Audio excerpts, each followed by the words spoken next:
Hello everyone. आज हम लोग चैप्टर नंबर 2 स्टार्ट कर रहे हैं बच्चों, बिजनेस एनवायरनमेंट। और इसके लिए ना मैंने कुछ नोट्स बनाए हैं जो आपके आईसीआई मटेरियल से मिलते जुलते ही हैं। ठीक है, तो आप लोगों को थोड़े थोड़े नोट्स अपने छोटे, मतलब कहते हैं ना एक समरी लैंग्वेज में, वो आप लोग साइमल्टेनियसली बना सकते हो। ठीक है, तो इसीलिए अपनी बुक के साथ, अपने आईसीआई मटेरियल के साथ इसको साथ साथ कॉपी करते रहना छोटी छोटी लैंग्वेज में, सो दैट इस चैप्टर को आप इजीली और आसानी से समझ सको। बहुत ही ज्यादा इंपॉर्टेंट चैप्टर है बच्चों। देखो, एक बिजनेस के बारे में हम लोगों ने चैप्टर नंबर 1 में समझा था। चैप्टर नंबर 1 में हम लोगों ने क्या समझा था? बिजनेस और बिजनेस कमर्शियल नॉलेज के बारे में, है ना? बिजनेस के बारे में और समझा था बिजनेस कमर्शियल नॉलेज के बारे में, है कि नहीं? अब हम लोग जो समझने जा रहे हैं ना, वो एक बहुत ही इंपॉर्टेंट चैप्टर है। कहता है बिजनेस इन्वायरमेंट क्या चीज है। आप लोग तो जानते ही हैं, इन्वायरमेंट बड़ी इंपॉर्टेंट चीज होती है बच्चों। इन्वायरमेंट इन्वायरमेंट वो है जो हमारे आसपास है, सराउंडिंग्स। समझते हो? आओ जरा इन्वायरमेंट की डेफिनेशन से ही समझते हैं। इन्वायरमेंट का क्या मतलब है? कह रहा surrounding of any living creature is known as environment, such as friends, family, peers, and neighbors. Environment also includes man-made structures such as building, roads, hospitals, schools. अगर मुझसे कोई इन्वायरमेंट का मतलब पूछेगा ना, तो मैं यही जवाब दूंगा, इन्वायरमेंट का मतलब है आसपास की चीजें, आसपास के लोग, है ना? तो मेरे इन्वायरमेंट कैसा है, मुझसे बोला जाता है ना मेरा इन्वायरमेंट कैसा है, फ्रेंड्स, फैमिलीज, पीयर्स, नेबर्स, ये सब लोग कैसे हैं। फिर इसके अलावा एनवायरनमेंट के अंदर नॉन लिविंग थिंग्स भी होती हैं, जैसे कि बिल्डिंग, रोड्स, हॉस्पिटल, स्कूल्स, ये सब चीजों भी एनवायरनमेंट में ही आती है। बट जब मैं बात करता हूं बच्चों बिजनेस एनवायरनमेंट की, तो business environment, business plus environment, इन दोनों वर्ड्स को जोड़ देना है। बिजनेस हम लोगों ने चैप्टर 1 में पढ़ा था ना। जब भी हम कोई बिजनेस करते हैं ना, उस बिजनेस को करने के लिए आपने अपनी सराउंडिंग्स देखनी है। अपनी सराउंडिंग्स का मतलब है आसपास नहीं, सराउंडिंग्स का मतलब है ऐसी कुछ भी चीजें जो आपके बिजनेस को इंपैक्ट कर सकती हैं बच्चों। बिजनेस एनवायरनमेंट मतलब हो गया कि मेरा वो एनवायरनमेंट जो मेरे बिजनेस के नजदीक है, या ऐसी कोई पॉलिसीज या ऐसी कुछ चीजें जो बिजनेस को इंपैक्ट कर सकती हैं। ये देखो, बिजनेस एनवायरनमेंट में क्या लिखा है? Similar to living creature, every business is also surrounded by an environment such as technology, competition, economic condition, supply and demand, etc. बताओ यस या नो, सहमत हो इस बात से? एक बिल्कुल एक लिविंग क्रिएचर की तरह हर बिजनेस के साथ भी कुछ एनवायरनमेंट एसोसिएटेड है, जैसे कि टेक्नोलॉजी। अब आप जानते ही हो बच्चों, टेक्नोलॉजी एक ऐसी चीज है जो रेगुलर बेसिस पे अपडेट होती रहती है। होती है नहीं होती? टेक्नोलॉजी में चेंजेस आते रहते हैं। जैसे टीवीज के लिए मैंने आपको बताया था, टीवीज के लिए जो टीवीज होते हैं, टीवीज में सबसे पहले क्या आया? एलसीडी। फिर क्या आया? एलईडी। फिर क्या आया? प्लाज्मा। फिर क्या आया? 4D, 3D टीवीज आए। 3D के बाद अब 4D आने स्टार्ट हो गए। मतलब टेक्नोलॉजी चेंज होती जा रही है बच्चों, टेक्नोलॉजी चेंज होती जा रही है, अपग्रेडेशन होती जा रही है। मोबाइल फोन्स की बात करें तो पहले नॉर्मल टच, नॉर्मल क्या कहते हैं, कीपैड फोन्स होते थे, कीपैड फोन्स, है ना? कीपैड फोन से हम लोग चले गए क्वर्टी कीपैड में। फिर आ गया टच फोन्स का जमाना। मेरी बात समझ रहे हो? टेक्नोलॉजी क्या होती जा रही है? चेंज। आने वाले टाइम में कुछ और होगा। तो बेसिकली टेक्नोलॉजी के हिसाब से अपने आप को अपडेट करना, अपने हिसाब को अपग्रेड करना बहुत जरूरी है बच्चों। बच्चों ये बात मैं इसलिए बता रहा हूं क्योंकि आज अगर आप बिजनेस कर रहे हो और आप टेक्नोलॉजी से लिंक्ड नहीं हो, टेक्नोलॉजी से एसोसिएटेड नहीं हो, तो आप आउट ऑफ द मार्केट चले जाओगे। मैं आपको एक सिंपल सा एग्जांपल देता हूं, आप लोगों को भी पता होगा। आपको पता है सब लोगों को नोकिया के बारे में, नोकिया मोबाइल फोन्स के बारे में? सब लोगों को पता है नोकिया मोबाइल फोन्स के बारे में? क्या हुआ था नोकिया मोबाइल फोन्स के लिए? आपको पता है एक टाइम पे नोकिया हमारे देश में क्या पूरे वर्ल्ड में मोनोपोली पोजीशन पे थी। मोनोपोली, मोनोपोली समझते हैं सारे?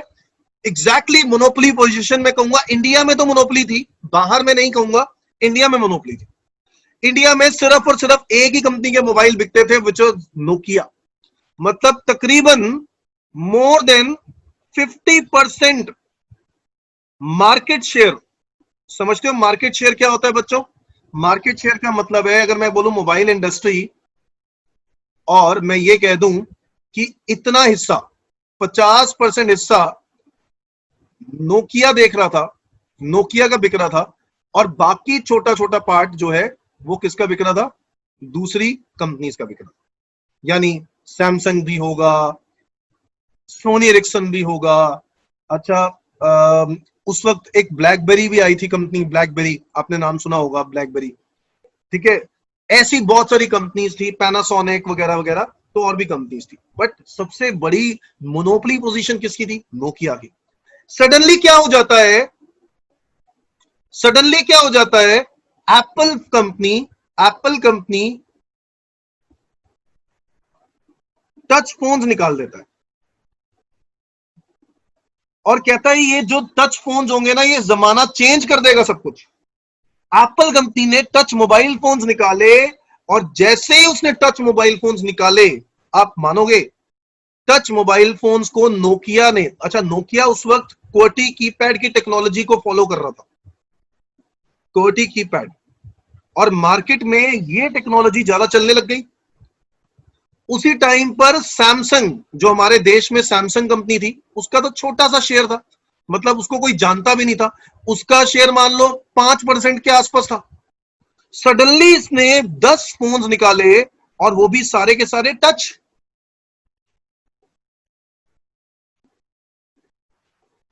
10 तरह के टच फोन्स निकाल दिए, और नोकिया अपना क्वर्टी कीपैड फोन लेके बैठा था। क्वर्टी कीपैड समझते हो ना? वही, वो जो कीपैड वाले, उसमें अल्फाबेट्स बने होते हैं, जैसे हमारे लैपटॉप से बने होते हैं, बिल्कुल वैसे ही क्वर्टी कीपैड। और वो क्वर्टी कीपैड पे फोकस कर रहा था, जबकि जमाना चेंज हो चुका था। उसने जमाने को देखा नहीं, एनवायरमेंट को जज नहीं किया, और Nokia out of the market.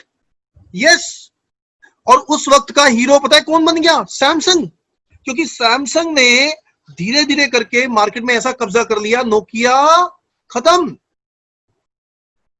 Samsung company ने एकदम से 10-10, सैमसंग ना बड़ी बड़ी बल्क प्रोडक्शन करता था, और बल्क में प्रोडक्शन करता था, और बहुत क्या बड़ा टेक्निकी था कि छोटे छोटे चेंजेस करके प्रोडक्ट निकाल लेता था। छोटा चेंज किया, एक फीचर ऐड किया, नया फोन, एक नया फीचर ऐड किया, नया फोन, एक नया फीचर ऐड किया, नया फोन। तो मतलब 10 तरह के फोन निकाल दिए, मार्केट में अवेलेबल रख दिए, और लोगों का फोकस, अरे यार क्या बात है, टच फोन आ गए, टच फोन आ गए, टच फोन। नोकिया कैमरा पे फोकस करता रहा, नया बढ़िया कैमरा निकालेंगे, क्वालिटी कीपैड फोन निकालेंगे, ये करेंगे वो करेंगे, और नोकिया को पता ही नहीं चला कि उसकी हाथ से मार्केट खिसकती जा रही थी। और ये सच्चाई है बच्चों। जिस वक्त एप्पल ने ये काम किया था ना, सैमसंग वाज द कंपनी जिसने इंडिया के अंदर 10-10 मोबाइल फोन्स लॉन्च कर दिए, टच फोन्स के। सैमसंग को मैं कहूंगा ना, they are very up to date, हमेशा अप टू डेट रहते हैं, क्योंकि उनको नॉलेज होती थी कि मार्केट में क्या चल रहा है। उन्होंने मार्केट को फॉलो किया और फटाफट अपने फोन्स निकाल दिए। सर इसी को बोलते हैं बिजनेस एनवायरनमेंट। बहुत जरूरी है, आप लोगों को पता होना चाहिए एनवायरनमेंट में क्या हो रहा है, मार्केट में क्या हो रहा है। समझ में आता है बच्चों? So similar to living creature, every business is also surrounded by an environment. Technology एक एनवायरनमेंट है जिसकी वजह से एक बिजनेस को इंपैक्ट पड़ सकता है। कॉम्पिटिशन है कि नहीं? कंपटीशन का एग्जांपल आप लोग समझ सकते हो बच्चों। रिसेंटली जियो का एग्जांपल आप समझ सकते हो, जो एयरटेल, वोडाफोन और आइडिया का हुआ। क्या हाल हुआ? जियो आते ही इतना जबरदस्त कंपटीशन मिला कि उनको अपनी पॉलिसीज को चेंज करना पड़ गया, उनको अपनी सेलिंग प्राइस कम करनी पड़ गई। यस या नो? क्योंकि जियो का सेलिंग प्राइस बहुत कम था ना, इसलिए एयरटेल, वोडाफोन, आइडिया को भी सेलिंग प्राइस कम करना पड़ गया। अब बात समझ रहे हो? बिजनेस इन्वायरमेंट, सोशल, अच्छा, one of the reason is competition. So there is a competition, and competition की वजह से एयरटेल, वोडाफोन, आइडिया को अपनी प्राइजेस को कम करना पड़ गया। सर यही होता है इन्वायरमेंटल फैक्टर। आपको इन्वायरमेंट को ध्यान देना बहुत जरूरी है। इकोनॉमिक कंडीशंस क्या होती है? इकोनॉमिक कंडीशंस, मार्केट में रिसेशन आया हुआ है, या फिर आपको लगता है मार्केट में इन्फ्लेशन है, प्राइसेस बढ़ रहे हैं, महंगाई बढ़ रही है, तो ऐसे कुछ रीजंस को देखते हुए हमें अपना बिजनेस करना चाहिए और उसके हिसाब से हमें पॉलिसी निकाल देनी चाहिए। भाई जैसे अगर मार्केट में इन्फ्लेशन आ चुका है, सेलिंग प्राइस बहुत सॉरी चीजें बड़ी महंगी हो गई हैं, तो अगर कोई कंपनी उस टाइम पर डिस्काउंटेड रेट पर चीज कोई निकाल दे तो लोगों को बहुत अट्रैक्ट करेगी और उसकी मार्केट जिंदा रहेगी, उसका प्रोडक्ट चलता रहेगा। मेरी बात समझ रहे हो? तो ये सब चीजें, ये सब फैक्टर्स हैं बिजनेस एनवायरनमेंट के।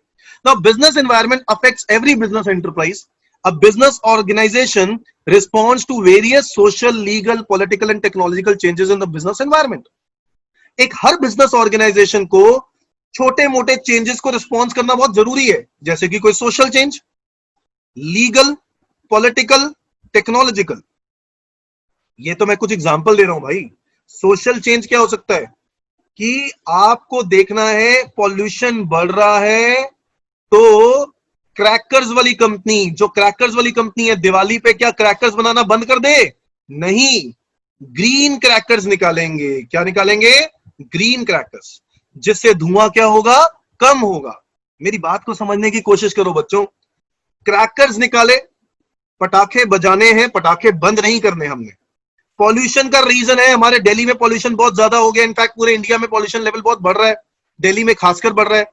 तो दिल्ली गवर्नमेंट ने जब पॉल्यूशन के लिए बोल दिया कि क्रैकर्स नहीं जलाने और क्रैकर्स को डिस्करेज किया जा रहा था, तो वहां पर क्रैकर्स वाली कंपनी सोच रही थी कि हम लोग ग्रीन क्रैकर्स निकालेंगे। सर ये सोच है, सोशली भी सोच लिया, बिजनेस भी सोच लिया कि सोशली भी कुछ काम हो रहा है, बिजनेस भी कुछ काम हो रहा है। लीगल, लीगल क्या है? अगर गवर्नमेंट रिस्ट्रिक्शन लगा दे कि क्रैकर नहीं बजाने, सीधी सी बात है, जो बजाते हुए दिख गया उसको पेनल्टी है। अगर ऐसा हो जाए, लीगल लीगल रिस्ट्रिक्शन लगा दी जाए, तो क्रैकर वाली कंपनी अपना काम क्या कर देगी? बंद करके कोई और काम स्टार्ट करेगी। सर इसी को बोलते हैं इमीडिएट रिस्पॉन्स। आपको रिस्पॉन्स करना पड़ेगा। अगर आप क्रैकर ही बनाते रह गए और बाद में पता चला कि मार्केट में कुछ चेंज आया है, लीगली गवर्नमेंट ने रिस्ट्रिक्शन लगा दी है, तो ऐसे केस में आपको अपना बिजनेस क्या करना पड़ेगा? चेंज करना पड़ेगा। बच्चों ऐसे ही हुआ था प्लास्टिक में भी। प्लास्टिक बैन हो गया था पीछे। प्लास्टिक बैन होने के बाद पॉलिथीन, जो भी प्लास्टिक पॉलिथीन हैं, उसको बनाने वाली जितनी भी कंपनीज थी, उन्होंने अपना प्रोडक्शन, जो प्लास्टिक का काम वो करते थे, उन्होंने प्लास्टिक का काम को चेंज करके कुछ और काम करना स्टार्ट कर दिया। इमीडिएटली रिस्पॉन्स किया, अदरवाइज बहुत दिक्कत हो जाती है। पॉलिटिकल इश्यूज, टेक्नोलॉजिकल इश्यूज ना, पॉलिटिकल इश्यूज बहुत फर्क पड़ता है भाई। अगर आज मैं कहूं बीजेपी की गवर्नमेंट है, हो सकता है बाद में कांग्रेस आ जाए।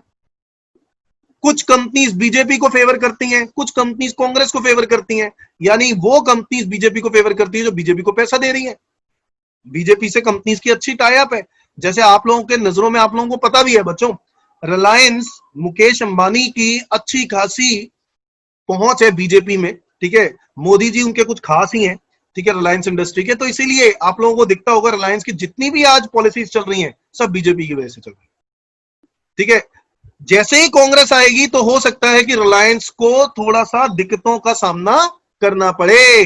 तो मैं ये कहना चाहता हूं कि there is a political change. जैसे ही पॉलिटिकल कुछ चेंज आता है, जैसे ही कोई पॉलिटिकल चेंज आता है, तो बिजनेस में इंपैक्ट आएगा। सर ये वो रीजंस हैं जो बिजनेस को ध्यान देने चाहिए। The response is dependent on how well the organisation is ready to face such changes. कितने ज्यादा वो रेडी हैं टू फेस सच चेंजेस। मतलब मैं आपको एक एग्जांपल दे रहा था, जब मैं आपको जियो का एग्जांपल दे रहा था ना, कि जियो ने अपने सेलिंग प्राइस लेस कर लिया, कम सेलिंग प्राइस पे बेच रहे थे, तो एयरटेल रेडी हो गया, आइडिया रेडी हो गया, वोडाफोन रेडी हो गया। एक छोटी सी कंपनी भी थी एयरसेल, इसने कहा भैया ऐसा है, अगर ये सेलिंग प्राइस कम करेंगे और ये लॉसेस में आ जाएंगे तो ये लोग लॉस झेल लेंगे, ये लोग भी लॉस झेल लेंगे, ये भी झेल लेगा, ये भी झेल लेगा। बहुत बड़ी बड़ी कंपनीज हैं, हम झेल नहीं पाएंगे, हमें बंद करनी पड़ेगी। Sir this is a response. तो that response is dependent on how well the organisation is ready to face a change. क्या वो लोग रेडी थे कि लॉस होगा तो संभाल लेंगे? नहीं रेडी थे यार। क्योंकि अगर वो रेडी होते तो हर पॉसिबल सिचुएशन में उनको अपना बिजनेस को चलाना होता, वो बिजनेस चला ही नहीं सके, क्योंकि उनको पता था कि आने वाले टाइम में दिक्कतें होंगी। और अच्छा हुआ क्योंकि टेलीकॉम मार्केट में अब वो मार्जिन नहीं था जो पहले होते थे।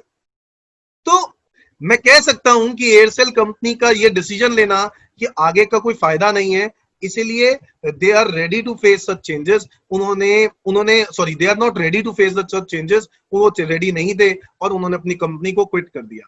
एग्जैक्टली मैं कहूंगा शेवरोले भी एक ऐसी कंपनी थी जो गाड़ियों के लिए, कार्स इंडिया में आई थी, इंडियन कार्स के लिए, और शेवरोले कंपनी ने भी अपना प्रोडक्ट इंडिया के अंदर सेल्स क्या कर दी, बंद कर दी, क्योंकि उनको पता चला कि यार शेवरोले इंडिया में नहीं कमा पाएगी, इसके कॉम्पिटिटर्स जो हैं वो बहुत ही कम सेलिंग प्राइस पे सामान बेचते हैं, हम लोग नहीं बचेंगे।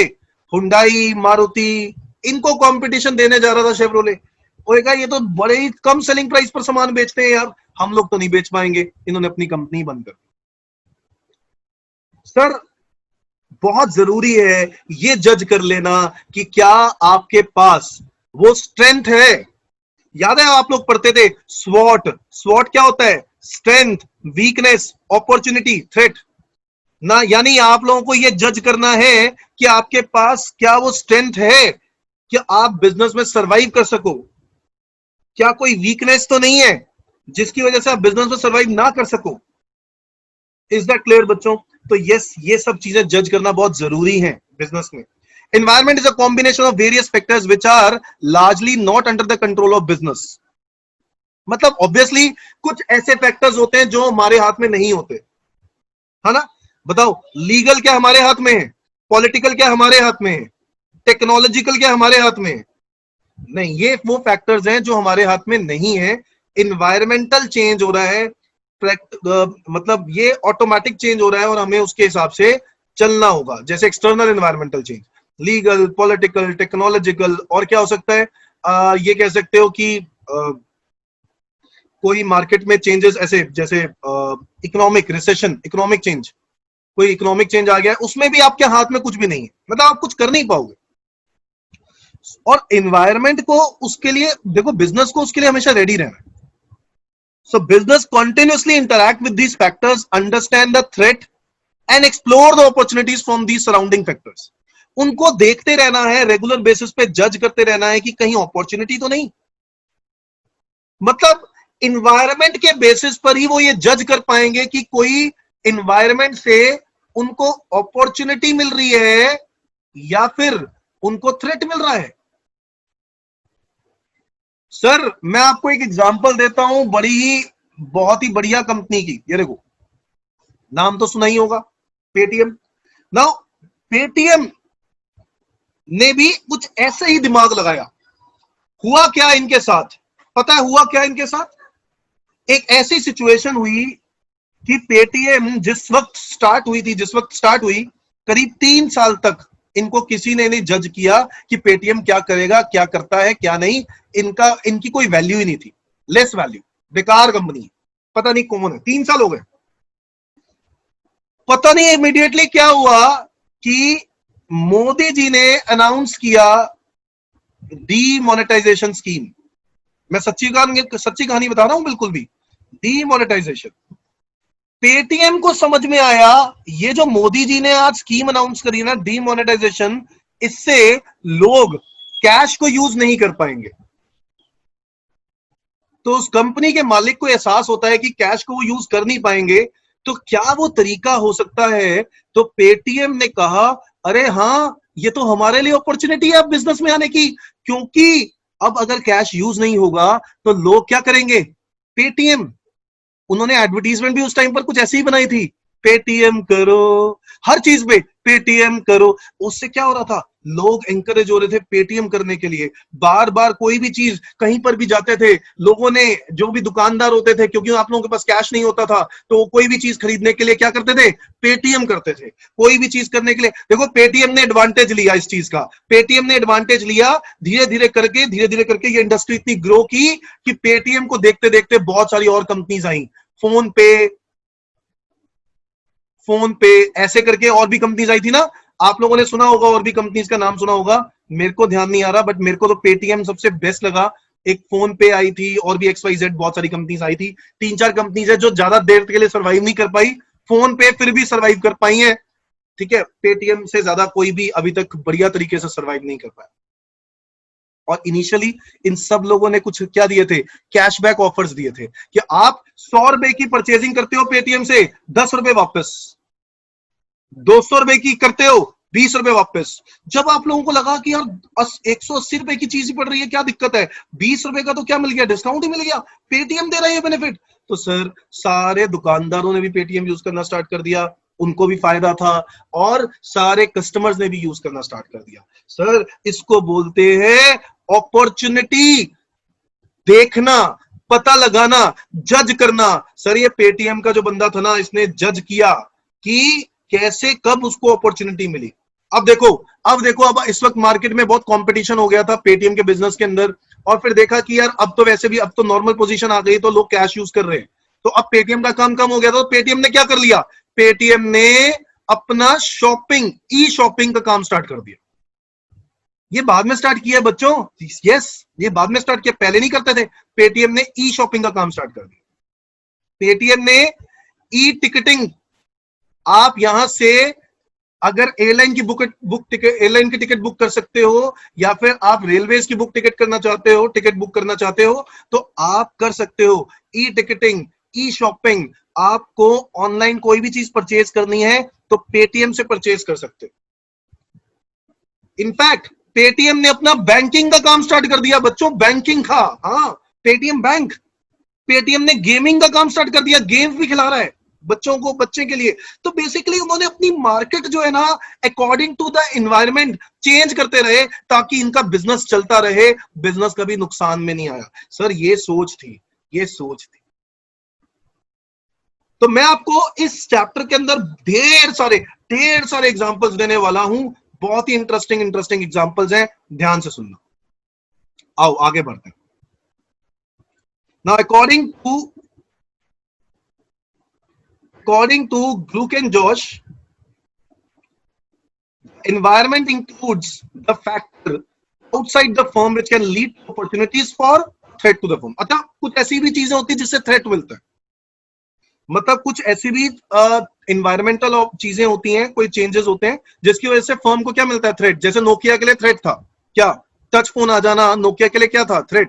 सैमसंग ने फटाफट अडॉप्ट कर लिया और नोकिया ने अडॉप्ट नहीं किया तो वो थ्रेट था। और थ्रेट क्या, उसके बाद तो खत्म ही हो गई ना कंपनी, इतनी बेकार हो गई कंपनी कि नोकिया को अपना बिजनेस बेचना पड़ गया। नोकिया ने अपना बिजनेस किसको बेचा पता है, माइक्रोसॉफ्ट को। हाँ जी हाँ, माइक्रोसॉफ्ट ने नोकिया को फिर से रिवाइव करने की कोशिश की थी, माइक्रोसॉफ्ट के नाम से मोबाइल फोन निकाले, हालांकि उनके मोबाइल फोन नहीं चले, और फिर माइक्रोसॉफ्ट ने भी वो मोबाइल फोन कंपनी किसी और पर्सन को बेच दी। और इनफैक्ट फिनलैंड में ही, फिनलैंड कंपनी, नोकिया फिनलैंड की कंपनी है, फिनलैंड के अंदर ही जो वहां का जो नोकिया का जो एम्प्लॉय था, जो सीनियर लेवल पे एम्प्लॉय था, उसी ने माइक्रोसॉफ्ट से एक कंपनी खरीद ली। तो बेसिकली आज के टाइम पर फिर नोकिया फोन निकाला जा रहा है। तो मेरे कहने का मतलब यहां पर यह है कि किस तरीके से लोग जो है इन्वायरमेंट को देख रहे हैं, जज कर रहे हैं, बहुत ही जरूरी बातें हैं। So although there are many factors, the most important factors are, ये ग्लूक एंड जॉश एक बहुत ही बड़े फिलोसोफर्स, बहुत ही बड़े कहते हैं ना जो बुक्स लिखते हैं मैनेजमेंट के बारे में, उनका बहुत नाम है मैनेजमेंट के बारे में। स्ट्रैटेजिक मैनेजमेंट के बारे में इन्होंने बहुत कुछ बातें लिखी। किसके बारे में, स्ट्रैटेजिक मैनेजमेंट, कि एक एम्प्लॉइज को क्या स्ट्रैटेजीज लेनी चाहिए, कंपनीज में को क्या स्ट्रैटेजी लेनी चाहिए, किसी को कैसे जीतना है, तो उसके बारे में बहुत। और उसी से रिलेटेड उन्होंने कहा कि पहले किसी भी स्ट्रैटेजी को बनाने से पहले ये जज करो एनवायरमेंट कैसा है। तो ग्लूक एंड जॉश कहते हैं, ये दो अलग अलग बंदे हैं भाई, the environment includes the factor outside the firm which can lead to opportunities or threat. Although there are many factors, the most important factors are socio-economic, technological, supplier। हाँ जी हाँ, सप्लायर भी एक आपके लिए इन्वायरमेंटल थ्रेट बन सकता है या अपॉर्चुनिटी बन सकती है। मेरे कहने का मतलब, अगर तो आपका एक ही सप्लायर है जो आपको रॉ मटेरियल सप्लाई कर रहा है, सुनना ध्यान से, मैंने क्या बोला, आपका एक ही सप्लायर है रॉ मटेरियल सप्लायर, आपका और कोई काम, मतलब जितना भी रॉ मटेरियल आता है ना, सब यही बंदा सप्लाई करता। मान लो इसकी मोनोपोली है, फंस गए ना आप, क्योंकि कल को अगर इसने मना कर दिया ना, इसके साथ आप अकड़ गए ना, एटीट्यूड आ गया ना, इसके साथ ईगो में आ गए, तो ये क्या करेगा, कहेगा भाई ऐसा है, मैं तो नहीं देता सामान, तूने जिससे लेना है ले ले, जा जा। मेरी बात को समझना बेटा, तो मैं इसके साथ ज्यादा एटीट्यूड में बात नहीं कर सकता हूं, है कि नहीं। रॉ मटेरियल सप्लायर है ना ये बंदा ही मेरे लिए बिजनेस कर रहा है सर, इसलिए अगर एक रॉ मटेरियल सप्लायर होगा, ये मेरे लिए हमेशा थ्रेट होगा। इसीलिए हर बिजनेसमैन को ऑल्टरनेटिव्स जरूर रखने चाहिए, कि अगर ये कल को मना कर गया या इसने अपना सेलिंग प्राइस बढ़ा दिया, तो मेरे पास क्या ऑल्टरनेट्स अवेलेबल हैं। जैसे बच्चों, आपके पड़ोस में एक दुकान है, अगर आपको लगता है वो बंदा सही तरीके से बात नहीं करता, आपसे अच्छे से बात नहीं करता, ठीक है, वो बंदा सही नहीं है, तो आप दूसरी दुकान, चाहे वो छोटी क्यों ना हो, अब उसके पास जाना स्टार्ट कर दो। मेरी बात को समझने की कोशिश करो। आप देखो, सप्लायर्स की चेन बना के रखनी जरूरी है। अगर आपके आस पड़ोस में एक ही सप्लायर है और आप उससे खराब नहीं कर सकते क्योंकि दूर दूर तक और कोई सप्लायर नहीं है, तो फिर आप जो ये कहेगा आपको उसकी बात माननी पड़ेगी। इसीलिए एक बिजनेसमैन को सप्लायर्स पता होने बहुत जरूरी है। जितने ज्यादा सप्लायर होंगे उतना ज्यादा बेटर होगा। कॉम्पिटिटर्स, सर कॉम्पिटिटर्स को देखो, कॉम्पिटिटर्स की ताकत को देखो। What are the strength and what are the weaknesses of the competitors. कहां कॉम्पिटिटर वीक है, मैं वहां चोट दे सकता हूं उनको। कहां कॉम्पिटिटर की स्ट्रेंथ है। जैसे एयरसेल एक वीक कंपनी थी, क्यों? क्योंकि उसके पास इतना पैसा नहीं था कि वो लोग लॉसेस में भी बिजनेस को रन कर सके। एयरटेल, वोडाफोन, आइडिया, वो लोग बिजनेस को रन कर सकते थे, इसलिए वो आज भी मार्केट में खड़े हुए हैं, एग्जैक्टली वैसे ही जैसे जियो खड़ा है। तो जियो ने सोचा तो यही होगा कि सारी मार्केट पे कब्जा कर लूंगा जब मैं आऊंगा, बट एयरटेल, वोडाफोन, आइडिया ने बराबरी की टक्कर की है, उन्होंने छोड़ा नहीं है अपने आप को, और आज भी बहुत सारे कस्टमर्स एयरटेल, वोडाफोन, आइडिया से जुड़े हुए हैं, जो उनके पुराने कस्टमर्स हैं। तो ऐसा नहीं कि सारे के सारे ही लोग जियो पे चले गए। Is that clear? तो ये वो चीजें होती है। कंपटीशन, सर कंपटीशन तो आता ही रहेगा, कंपटीशन तो आता ही रहेगा। आपको अपनी यूनिक पोजीशन बना के रखनी है बिजनेस के अंदर, है कि नहीं। गवर्नमेंट, अब देखो गवर्नमेंट सबसे बड़ी दिक्कत देता है। गवर्नमेंट कोई पॉलिसी निकाल देता है, कोई नई पॉलिसी निकाल देता है, कोई पुरानी पॉलिसीज को खत्म कर देता है, तो उसकी वजह से भी हमारे देश में जो बिजनेसेस होते हैं उनके ऊपर इंपैक्ट आता है, बहुत बड़ा इंपैक्ट आता है। जैसे जीएसटी आने की वजह से आप लोगों ने बहुत कुछ सुना होगा। जब गुड्स एंड सर्विस टैक्स का ये टैक्स आया था, तो बहुत सारे जो मिड साइज बिजनेसमैन थे, छोटे बिजनेसमैन थे, उनको बहुत दिक्कतें झेलनी पड़ी, क्योंकि कंप्लायंस वर्क बढ़ गया, हर चीजें खर्चा ज्यादा हो गया, तो उनके लिए बहुत मुश्किलें आनी स्टार्ट हो गई, अगर गवर्नमेंट की पॉलिसीज के पॉइंट ऑफ व्यू से देखूं। बट हाँ, बड़ी कंपनीज को उतना ही फायदा हुआ है। तो मेरे कहने का मतलब ये है, हमेशा रेडी रहना चाहिए। बिजनेस एनवायरनमेंट जैसा भी हो, उसके लिए हमेशा रेडी रहना चाहिए। आसान बात है, आगे बढ़ते हैं। Business not only has to recognise different elements of the environment, but also it has to respect, adopt, manage, influence them. दो ये चार बातें बहुत बड़ी इंपॉर्टेंट। कहता है एक बिजनेस को different elements of the environment को, जो भी होता है, जो भी होगा, जो भी इन्वायरमेंट में चेंज हुआ है, उसको पहले तो रिस्पेक्ट करो और फिर अडॉप्ट करो। रिस्पेक्ट का मतलब क्या? एक्सेप्ट, मतलब एक्सेप्ट करो कि आपसे गलती हुई है। फिर अडॉप्ट करो उसको, चेंज को, कोई अडॉप्ट करो चेंज, अडॉप्ट द चेंज। फिर इसके बाद उसके अकॉर्डिंगली मैनेज करो बिजनेस के अंदर, और फिर इसके बाद लोगों को वापस इन्फ्लुएंस करो कि हम वापस आ चुके हैं। मैं इसका एक एग्जांपल देना चाहता हूं, आओ देखें। Practical illustration. Now it is about how to manage and handle environmental influences. Environment में कुछ चेंज आता है और कैसे आप उसको मैनेज करते हैं। मैं आज जो एग्जांपल लेने जा रहा हूं ना, ये कंपनी के बारे में आप बहुत सुन चुके हो, कैडबरी कंपनी, है ना। कैडबरी कंपनी के बारे में सुना है सब लोगों ने। कैडबरी चॉकलेट्स बहुत लोग खाते होंगे, अभी भी साथ में कोई खा रहा होगा, ठीक है। बट कैडबरी कंपनी के बारे में जब मैं बात करता हूं ना, तो आप लोगों को आज मैं एक एक बड़ी अजीब सी बात बताने वाला। तो कैडबरी कंपनी के बारे में, चॉकलेट्स आप लोग खाते हो, बट कैडबरी कंपनी के बारे में आप सुन के एक बात हैरान हो जाओगे कि कैडबरी कंपनी के लिए आज से करीब 10 से 12 साल पहले कैडबरी कंपनी यानी कैडबरी के चॉकलेट्स के अंदर वॉर्म्स पाए गए थे। क्या पाए गए थे? वॉर्म्स। नहीं, मजाक में बिल्कुल भी नहीं हूं मैं बिल्कुल सच्चाई बोल रहा हूं। आप लोग चाहे रिसर्च कर लेना प्रॉपर तरीके से। जी हाँ, उसके अंदर वॉर्म्स पाए गए थे, कीड़े। चॉकलेट्स के अंदर बड़े हैरान सब लोग, आप लोग भी दंग हो गए होगे, है कि नहीं? कंप्लेंट थी उनके अगेंस्ट बहुत सारे लोगों की कि उस चॉकलेट्स में वॉर्म्स हैं। The quality of the product become questionable. Sales क्या हो गई? ड्रॉप्ड हो गई। एकदम से सेल्स गिरेंगी नहीं गिरेंगी बताओ? यस। तो सेल्स गिरनी स्टार्ट हो गई।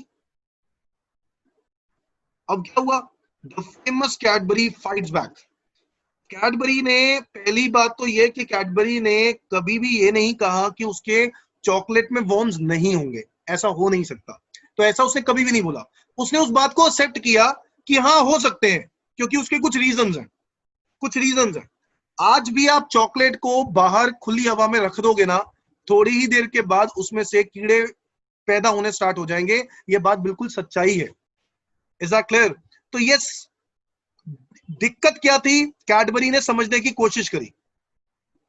उन्होंने क्वालिटी इन्वेस्टिगेशन टीम बिठाई, in house quality investigation to find out the cause. New improved packaging in record 90 days in the market. 90 दिनों के अंदर अंदर उन्होंने अपनी पैकेजिंग को चेंज किया। उन्होंने देखा कि किस वजह से इसमें वॉर्म्स आ रहे हैं। तो पता लगा कि उनकी जो पैकेजिंग है वो सही नहीं है।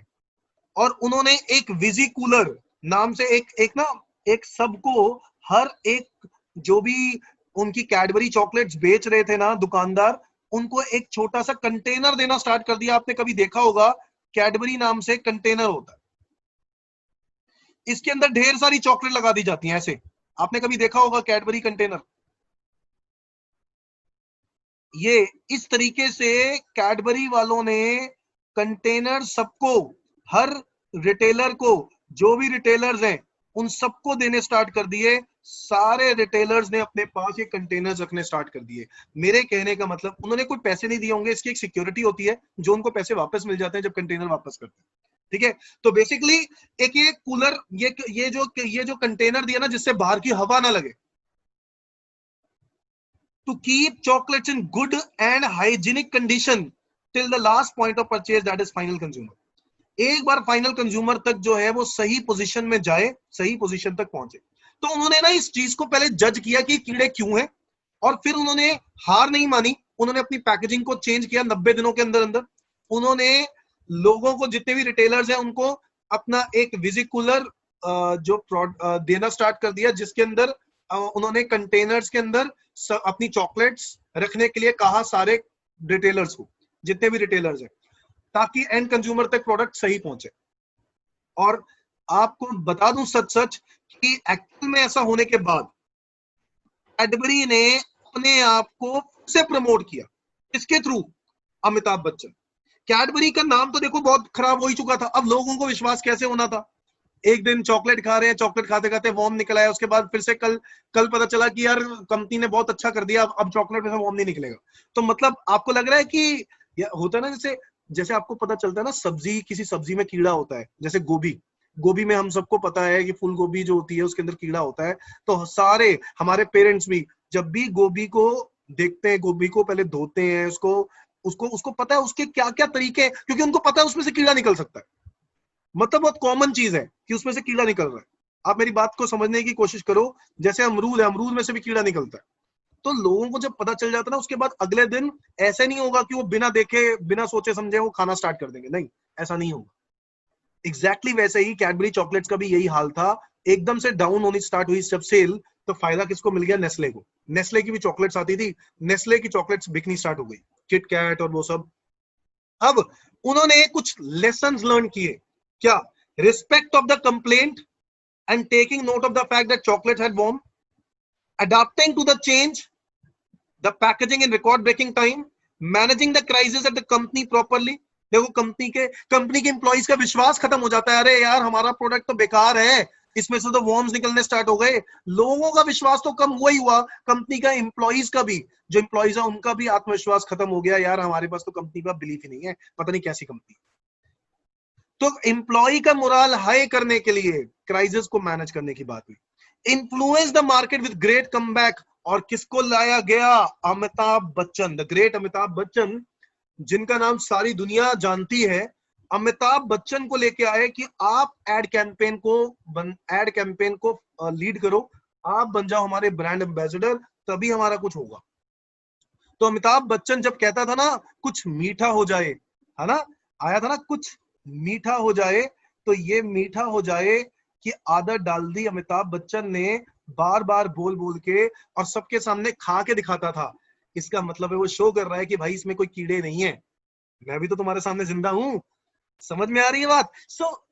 अमिताभ बच्चन की इज्जत की वजह से धीरे धीरे करके कंपनी ने अपनी वापस गुडविल बना दी, और लोग भूल गए उस वॉर्म्स वाले इश्यू को। मेरी बात समझ रहे हो? इसी तरीके से नेस्ले मैगी के साथ हुआ। नेस्ले मैगी के बीच में अभी पीछे आपने सुना भी होगा, उसके ऊपर, उसके अंदर एक लेड पाई गई थी कि उसके जो जो जो क्या कहते हैं, जो उनका मसाला होता है उसके अंदर लेड होता है। तो basically Nestle Maggi test maker जो होता है उसके अंदर लेड होता है, और वो लेड जो है वो हमारे हमारे शरीर के लिए अच्छा नहीं है। अब ये जब पता चला हमें, तो बहुत सारे लोग तो डिस्करेज भी हुए, डिमोटिवेट हुए, बट मैगी के लवर्स, उनसे रहा नहीं गया ये बात सुन के। वो फिर भी मैगी मैगी मैगी कर रहे थे, कहते हैं कोई बात नहीं, अगर लेड भी है तो हम खा लेंगे उसको, हमें तो पसंद है मैगी। भाई एक एक भूखे का सहारा मैगी होता था, रात का, नाइट का। रात को ना, मैं भी अपने टाइम पे, मैं जब पढ़ाई करता था तो कई बार कुछ खाने को सोचता था, तो ऑब्वियसली मैं मम्मी को तो उठा नहीं सकता, तो मैं क्या करता था, खुद ही मैगी बना लेता था और साथ में कॉफी पीता था। मतलब ये एक बहुत बड़ा कॉम्बिनेशन है जो आज तक चलता हुआ आ रहा है। सर मैगी ने भी ऐसे ही किया, रिस्पेक्ट किया बात को कि हाँ मैगी में लेड है, उन्होंने मना नहीं किया कि नहीं है, उन्होंने कहा है, अडाप्ट किया चेंजेस, मैगी ने नए फ्लेवर्स निकाल दिए ताकि लोगों को इसकी आदत खत्म हो जाए। उन्होंने ये नहीं कहा कि हम लोग लेड हटा देंगे, उन्होंने कहा कम कर देते हैं, बट हम हटा नहीं सकते क्योंकि वही उसका टेस्ट है। मैनेजिंग द क्राइसिस, इंप्लॉइज को भी सहारा दिया, इंप्लॉइज को भी मोटिवेट किया कि सब ठीक हो जाएगा, नए फ्लेवर्स निकाले। Influence the market with great comeback, तो उन्होंने अपनी तरफ से फिर से एडवर्टीजमेंट की नेस्ले मैगी, और क्योंकि मैगी का नाम वैसे ही बहुत अच्छा था, तो उनको कोई एक एड कैंपेन की जरूरत नहीं पड़ी कि कोई कोई एक लीड बंदा आए जो आके उनका नाम चलाए। तो नेस्ले मैगी को जरूरत नहीं पड़ी क्योंकि ऑलरेडी मैगी के बहुत लवर्स थे। समझ में आती है बात? तो बेसिकली यहां से हम लोग को ये सीखने को मिलता है कि किसी भी बिजनेसमैन को इन्वायरमेंट को देखते हुए एकदम से पैनिक करके खत्म नहीं कर देता business. They should respect that, जो भी हुआ, they should adapt the change, they should manage the crisis, और लास्ट में इन्फ्लुएंस द मार्केट। समझ में आया? मार्केट को आप एडवर्टाइज करके अपनी इमेज बताओ। Now how to make place in crowded market. आपको क्या लगता है कि क्राउडेड मार्केट में मैं अपनी पोजीशन कैसे बनाऊं? जैसे किंगफिशर एयरलाइंस ने आउट ऑफ द बॉक्स सोच के कुछ अलग किया। They introduce welcome kit. आज तो चलो किंगफिशर एयरलाइन बंद हो गई, ठीक है, मैं बात कर रहा हूं किंगफिशर एयरलाइन ने अपना नाम कैसे बनाया था शुरुआत में, क्योंकि उस वक्त ऑलरेडी बड़े बड़े प्लेयर्स बैठे हुए थे एयरलाइन इंडस्ट्री में। Air India, Air Deccan, Spice Jet, Jet Airways, Go Airlines, IndiGo. तो ये कुछ एयरलाइंस ऑलरेडी बहुत बढ़िया काम कर रही थी, और उस टाइम पर आया किंगफिशर। किंगफिशर ने कहा मैं भी अपना नाम बनाऊंगा।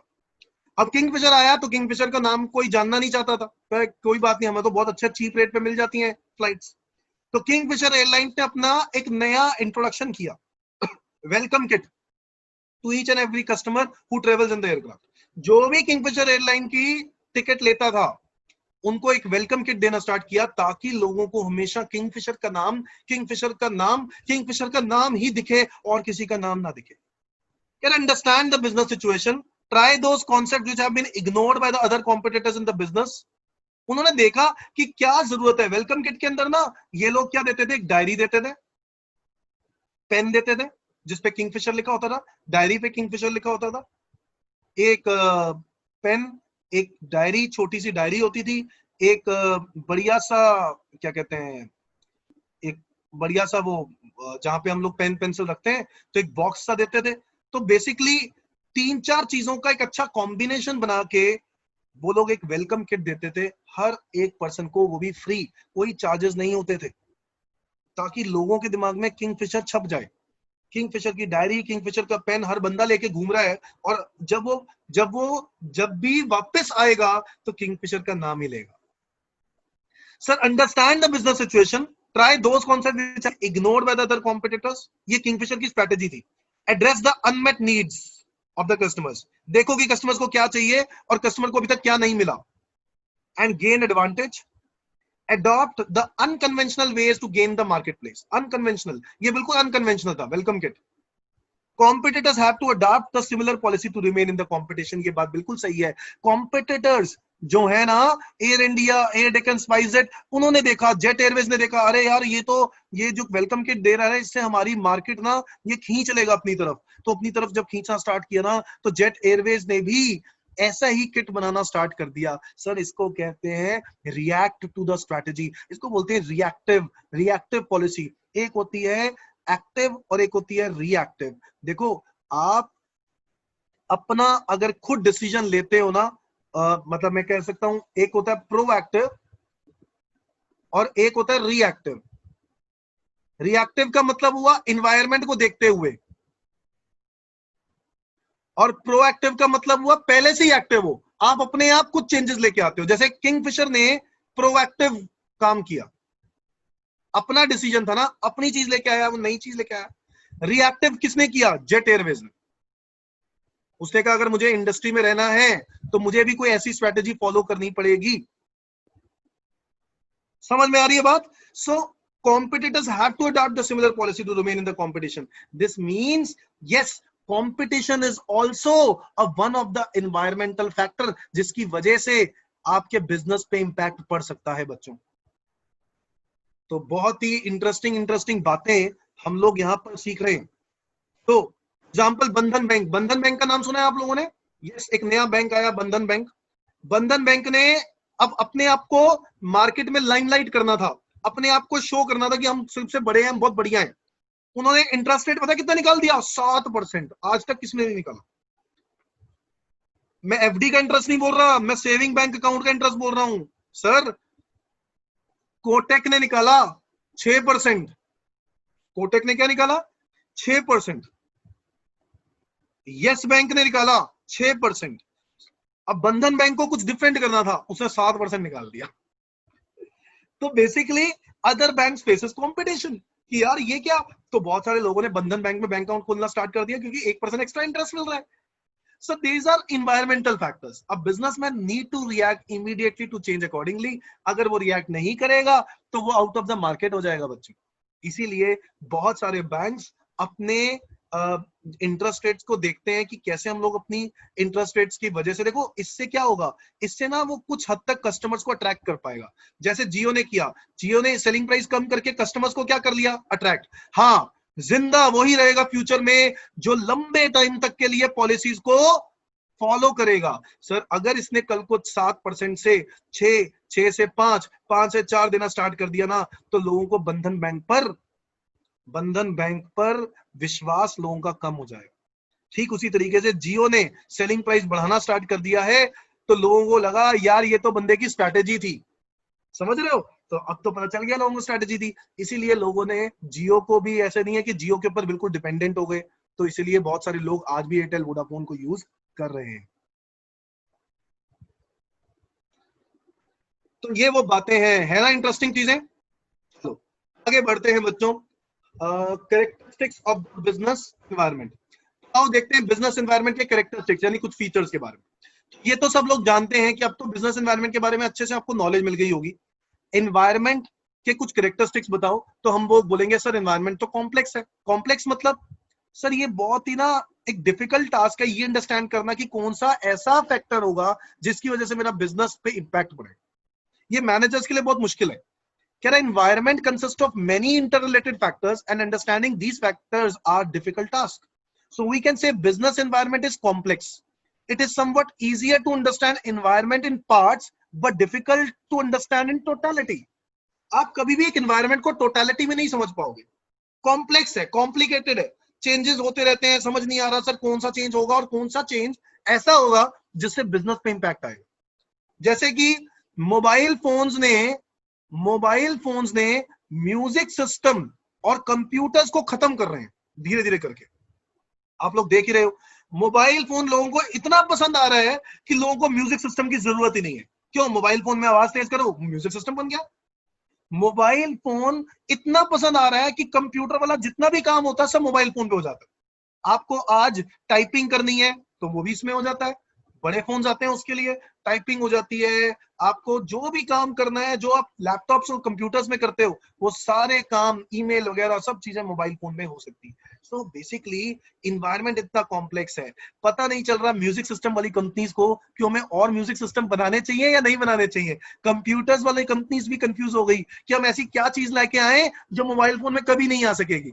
मेरी बात समझ रहे हो? तो सर इन कंपनीज के लिए बहुत मुश्किल है ये जज करना कि कौन सा क्या इंपैक्ट करेगा। कभी पता ही नहीं था कि मोबाइल फोन भी जगह ले लेंगे म्यूजिक सिस्टम और कंप्यूटर्स की। मेरी बात समझ रहे हो? So this means the environment is very complex, it is very confused. ये ऐसी कॉम्प्लिकेटेड पोजीशन है जहां पर कोई भी जज करना बहुत मुश्किल हो जाता है। Environment is dynamic, environment is dynamic. Dynamic का मतलब क्या है? Continuously changing. ऐसा नहीं है कि एक बार आपने कोई कोई चीज को रिएक्ट किया उसके बाद छोड़ दिया। जैसे क्या हुआ था, आपको पता चला, मैं नोकिया फोन्स की बात करता हूं। नोकिया फोन्स अच्छा खासा काम कर रही थी। पहले फोन्स उन्होंने अपना नाम बना लिया, जो उनके प्रीमियम, जो उनके मेन सेगमेंट, उनका जो 6600 एक 6600 करके फोन नंबर था, आईफोन था, मॉडल था, जो बहुत बढ़िया चला। फिर इसके बाद बहुत सारे और फोन आए जो उनके अच्छे लेवल पे उनकी सेल होती थी नोकिया की, कम रेंज वाले भी और हाई क्वालिटी वाले भी। ये हाई क्वालिटी वाले थे और लो क्वालिटी वाले भी थे जो कम रेंज के थे। मैं लो क्वालिटी तो नहीं कहूंगा, मैं लेस रेंज कहूंगा।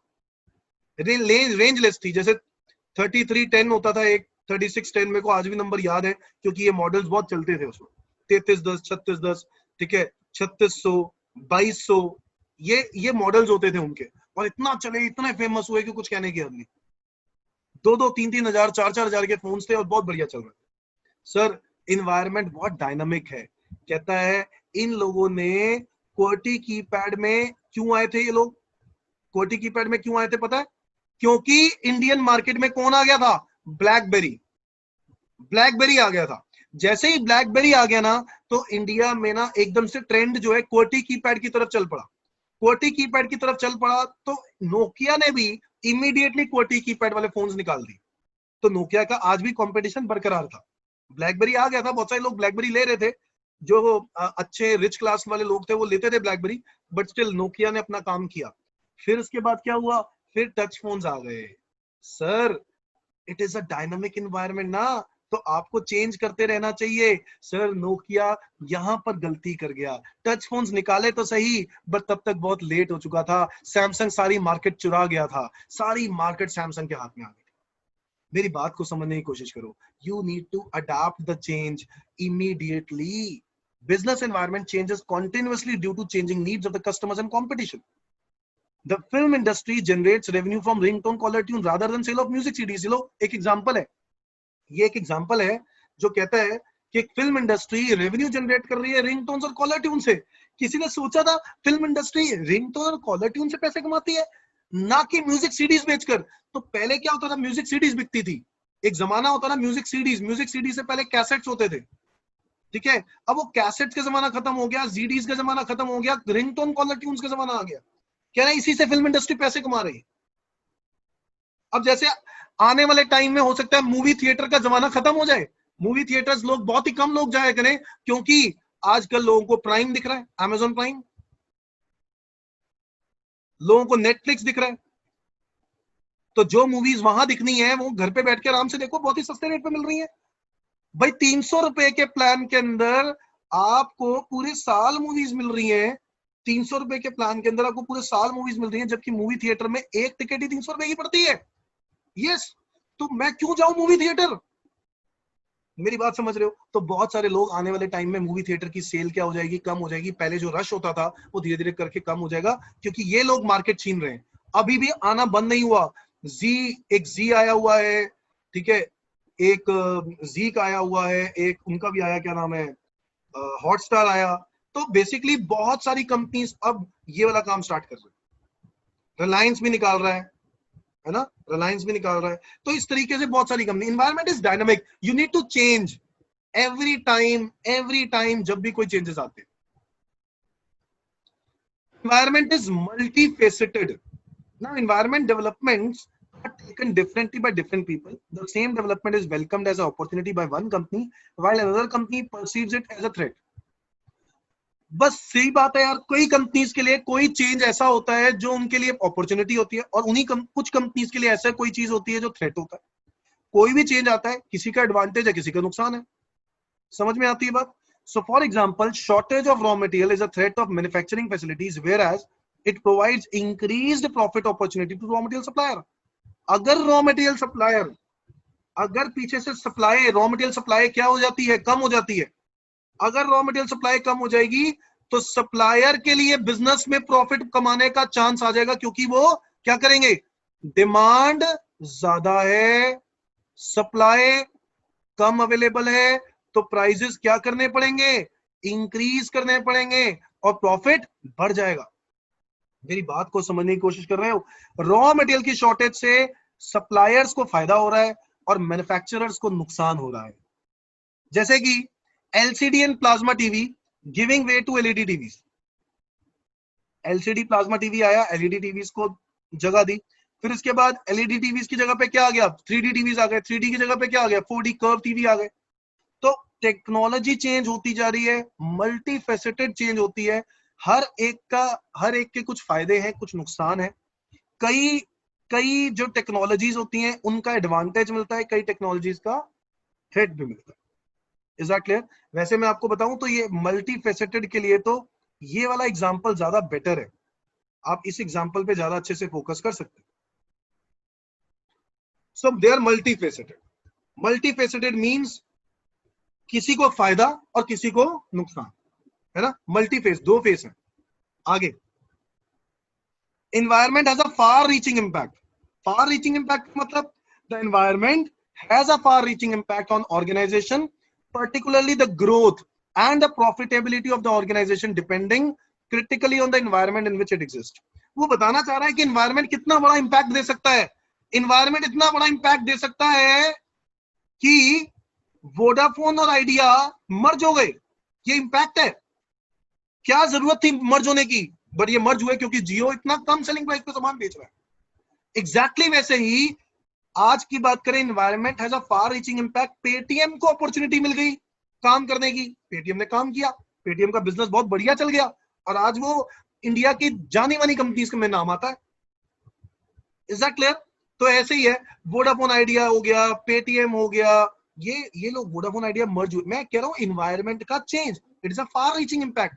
उसका इम्पैक्ट इतना ज्यादा था कि वोडाफोन आइडिया को अपने आप को मर्ज करना पड़ गया. उनके प्रॉफिटेबिलिटी पे इफेक्ट हो रहा था. पेटीएम को फायदे होने स्टार्ट हो गए, इसलिए उन्होंने जैसी चेंज आया तो उन्होंने पेटीएम ने अपने आप को डेवलप करना स्टार्ट कर दिया अकॉर्डिंग टू द एनवायरनमेंट. मेरी बात समझ रहे हो बच्चों?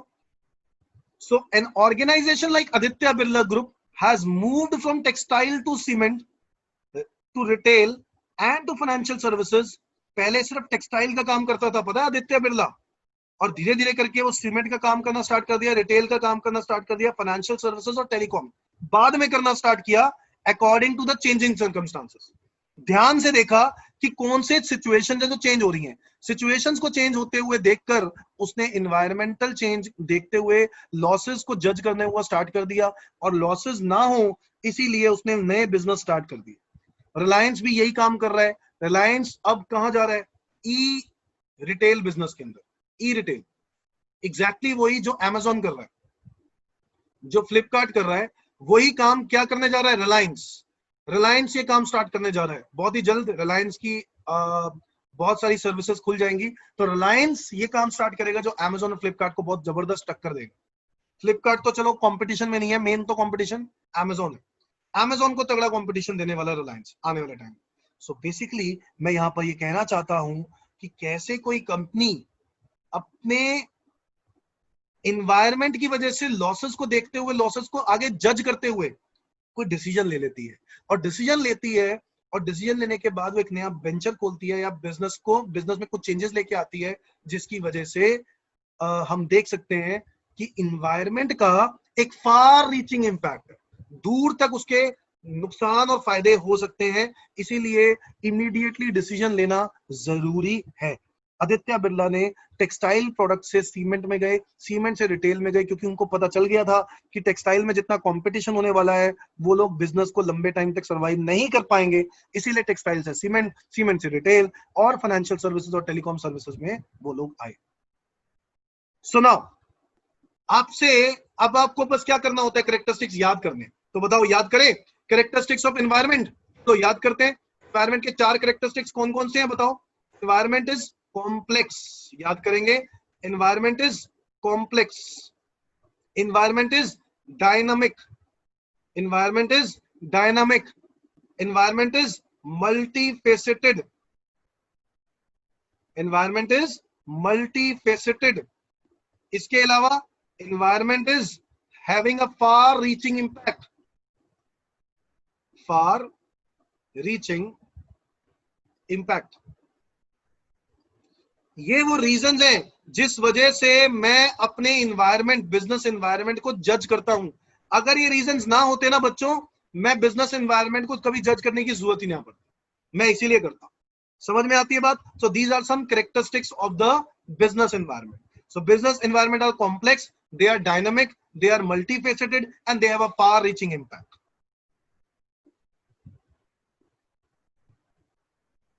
Now, what are the importance of business environment? ये हमारा आज का आखिरी क्वेश्चन है, इसको पढ़ लेते हैं और फिर बाकी का बाद में करेंगे।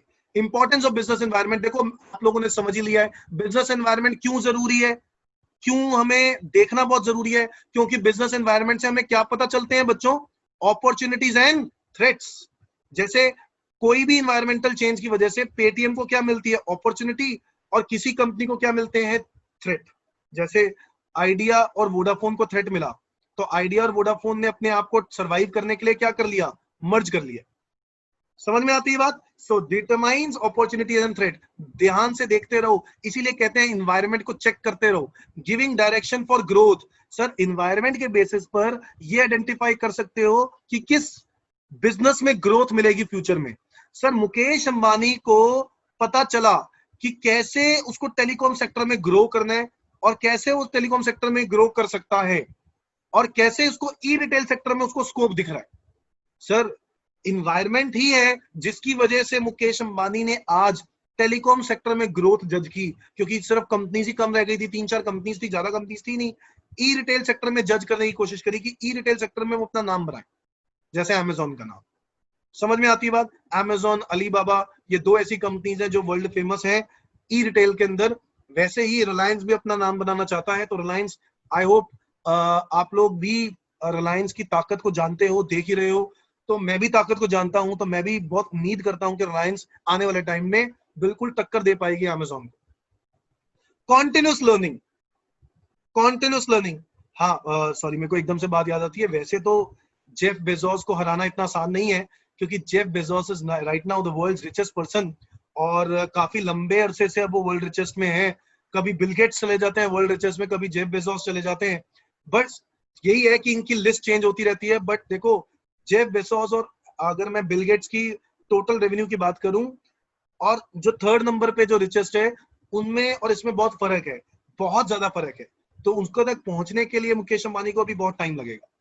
चलो नेक्स्ट इज कॉन्टिन्यूस लर्निंग। देखो ये बात तो सही है कि बिजनेस एनवायरनमेंट को जज करते रहो तो आपको लर्निंग्स मिलती रहेंगी, कुछ ना कुछ नॉलेज मिलती रहेगी, कोई स्किल्स आपको अपडेट करने पड़ेंगे, अपग्रेड करने पड़ेंगे। सर देखो ऐसा होता है, कई बार कुछ कंपनीज बहुत अच्छा काम कर रही होती है, कोई भी कंपनी किसी टेक्नोलॉजी को अच्छे से इस्तेमाल कर रही है और कोई कंपनी टेक्नोलॉजी को अच्छे से इस्तेमाल नहीं कर, ठीक है। तो ये बहुत ही नॉर्मल चीज है। There are some continuous learnings.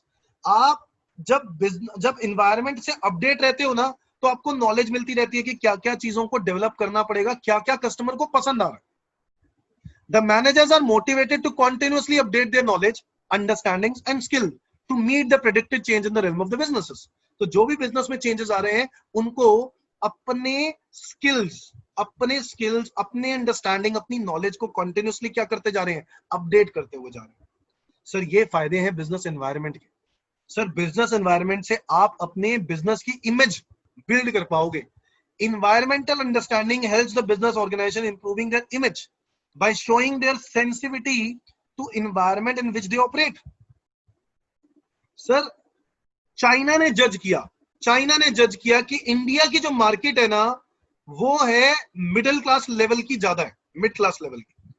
इसी रीजन से चाइना ने देखा कि इलेक्ट्रॉनिक्स अगर हम सस्ते रेट पर यहां निकाल देंगे ना तो ये लोग बहुत पसंद करेंगे। सस्ता रेट है तो इंडिया का खुद का प्रोडक्शन काम नहीं करेगा, हमारा प्रोडक्शन ज्यादा चलेगा। और चाइना ने बिल्कुल सही सोचा बच्चों। चाइना ने जैसे ही किया तो चाइना ने अपनी इमेज बिल्ड करनी स्टार्ट कर दी इंडिया के अंदर, और 99% इलेक्ट्रॉनिक्स कहां से आने स्टार्ट हो गए? चाइना से। जी हाँ, सस्ते इलेक्ट्रॉनिक्स चाइना से। अच्छा, ऐसा नहीं है कि लो क्वालिटी इलेक्ट्रॉनिक्स होते हैं उनके पास, हाई क्वालिटी भी होते हैं, लो क्वालिटी भी होते हैं। दैट डिपेंड्स की रिक्वायरमेंट उस इंडस्ट्री की क्या है।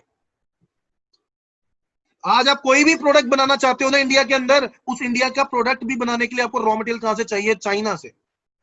और हम कहते हैं चाइना को बंद कर दो, चाइना को मना कर दो कि चाइना वाला काम नहीं करेंगे, हम चाइना से काम नहीं करेंगे। बेटा इतना आसान नहीं है, ये कहना ही आसान है। जितने भी लोग आज फेसबुक पे चिल्ला रहे हैं या आपको लगता है व्हाट्सएप पर इतने इतने मैसेज दे रहे हैं, उनको ये बात समझाओ कि चाइना आपके पूरे घर पे कब्जा कर चुका है। आपकी एक एक चीज का जो रॉ मटेरियल है ना वो भी चाइना है।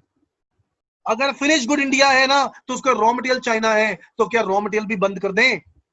क्योंकि सेल तो कहीं ना कहीं उनकी हो ही रही है ना। जितने फिनिश गुड की प्रोडक्शन इंडिया में होगी उतना ही रॉ मटेरियल भी कहां से चाहिए होगा? चाइना से। चाइना से जितना रॉ मटेरियल चाहिए होगा, चाइना की सेल होती जाएगी, चाइना बिजनेस करता जाएगा। और दूसरी बात, चाइना अगर अकेला मोनोपोली में आ गया ना तो कल को चाइना की दादागिरी चली तो आपका प्रोडक्शन बंद हो जाएगा, क्योंकि रॉ मटेरियल तो आपके पास है नहीं।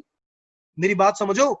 सो बेसिकली इतना आसान है नहीं कि चाइना को हम लोग बंद करना चाहते हैं, चाइना को प्रोडक्ट को यूज नहीं करना चाहते, ये कहने वाली बात है। बट उन्होंने अपनी इमेज बिल्ड करी कि आप लोग हमारे ऊपर डिपेंडेंट हो, हम एनवायरमेंट से अपडेट रहते हैं। देखो बहुत सिंपल सी बात है, उन्होंने सेंस की मार्केट में कि क्या जरूरत है। उन्होंने देखा कि अगर हम लोग एप्पल जैसे फोन्स, एप्पल के फोन बहुत पसंद आ रहे थे इंडिया में, तो एप्पल के फोन्स अगर हम लोग सस्ते रेंज में निकाल दें, लेस रेंज में, तो लोगों को बहुत पसंद आएंगे। तो एप्पल के टेक्नोलॉजी को कॉपी करते हुए वन प्लस,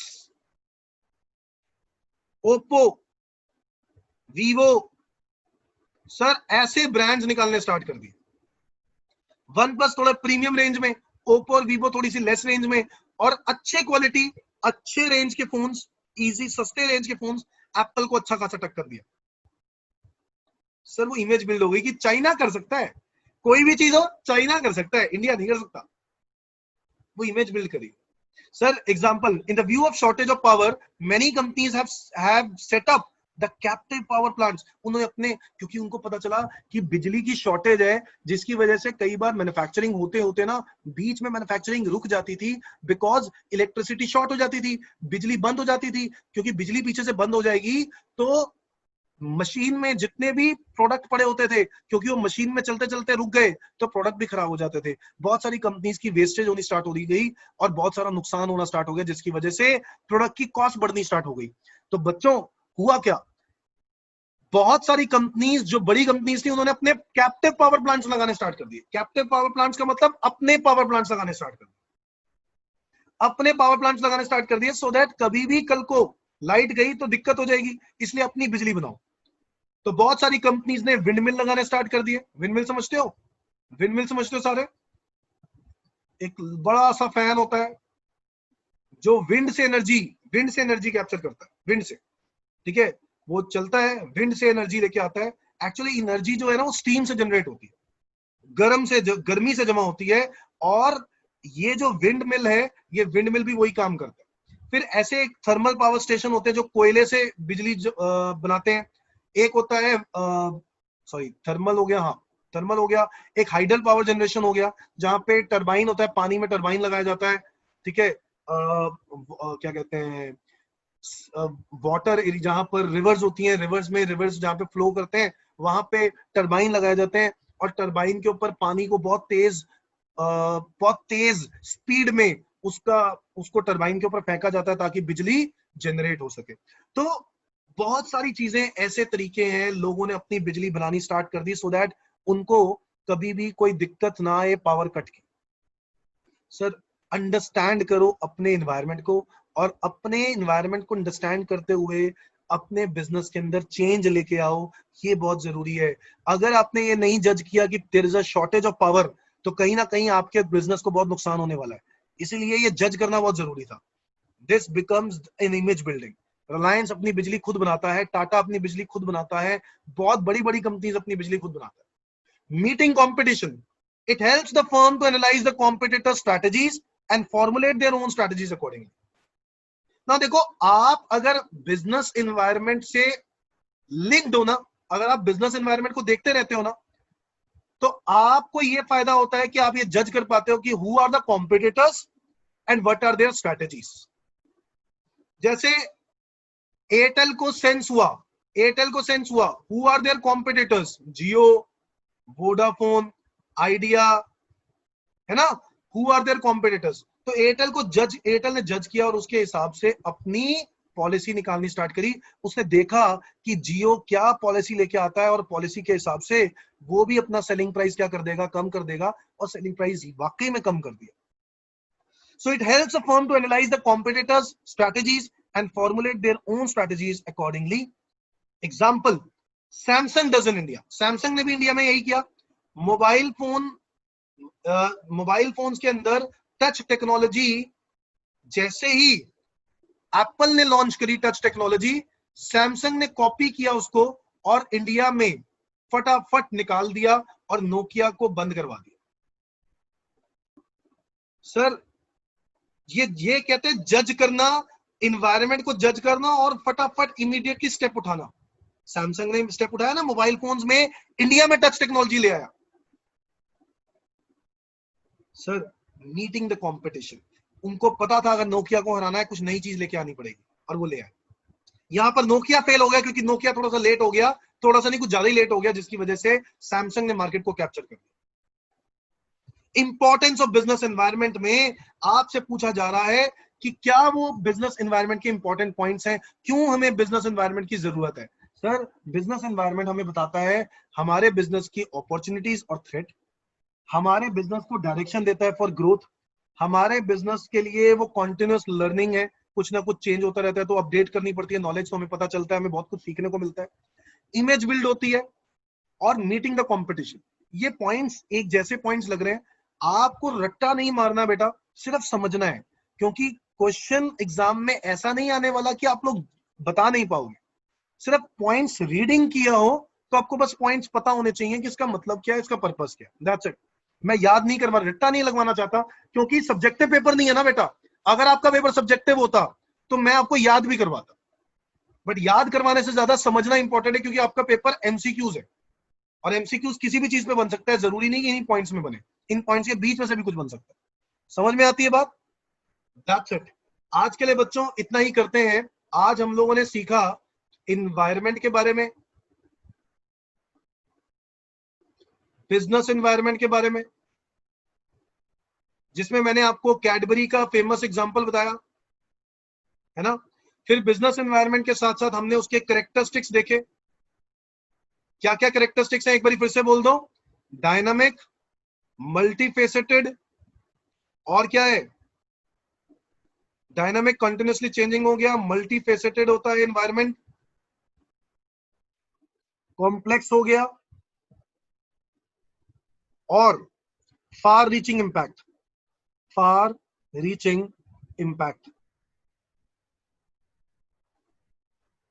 ठीक है जी, dynamic, multifaceted, complex, far reaching impact. इसके अलावा इंपॉर्टेंस ऑफ बिजनेस एनवायरनमेंट में अपॉर्चुनिटी एंड थ्रेट को जज करना, डायरेक्शन लेना कहां से कि किस बिजनेस में हमें करना चाहिए काम, कॉन्टिन्यूअस लर्निंग, इमेज बिल्डिंग और meeting competition. Is that clear? मैं बोल रहा हूं, कोई कोड बनाने की भी जरूरत नहीं है बच्चों। हाँ आप लोग जरूर कोड बनाते हो, मैं भी बनवाता हूं, बट अभी आपको यहां पे कोड बनाने की इसलिए जरूरत नहीं है क्योंकि आपका पेपर एमसीक्यूज है बेटा, इसलिए एमसीक्यूज के अंदर कोई कोड की जरूरत नहीं है मुझे, सिर्फ समझो। समझोगे तो आप आराम से अपने एमसीक्यूज वाले क्वेश्चन आराम से कर सकते हो, सिर्फ समझो। Is that clear? Thank you बच्चों, आज के लिए इतना ही, बाय बाय।